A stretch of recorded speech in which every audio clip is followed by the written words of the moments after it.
the explicit white sympathetic content creators are the right wing, if you will, the alternative right wing, is really being ghettoized by the circumstances of the internet, control of their audiences by malicious, anti-white, nefarious entities of various types behind the scenes.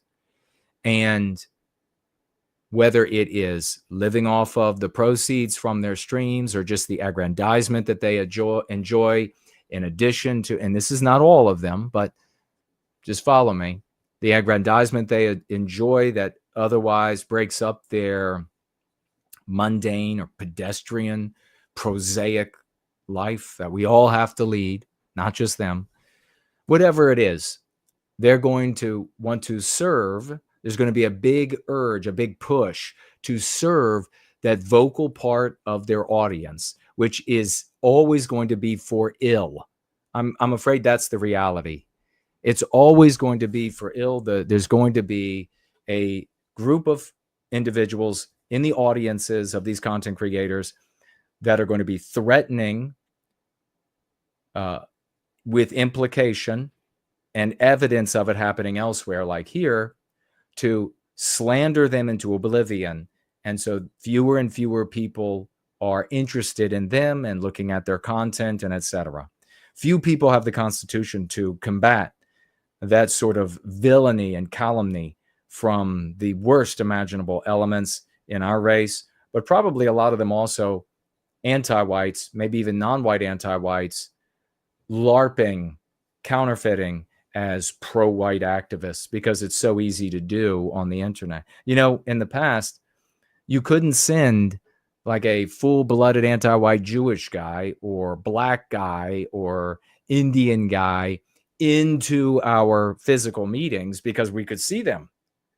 But now they could show up and have some beautiful Waffen SS soldier from the past in a smart uniform as their avatar, a bunch of eagles and Hitler quotes or whatever it is.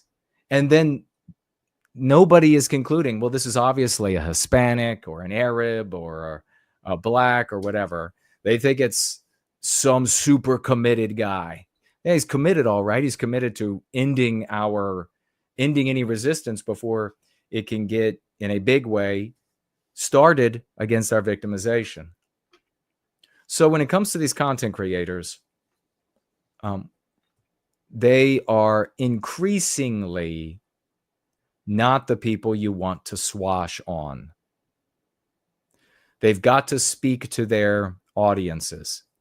They're going to speak to them in the injurious concepts that they want to hear.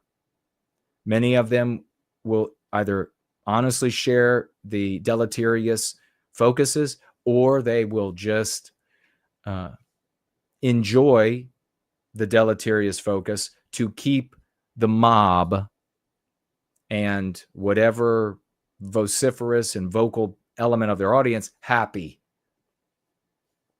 That's how you'll end up seeing a lot of the worst kind of individuals who claim to be pro-white showing up everywhere on content creators' platforms for interviews, for conversations. What do you think? Normalizing their abnormal selves and abnormal behavior. Shame.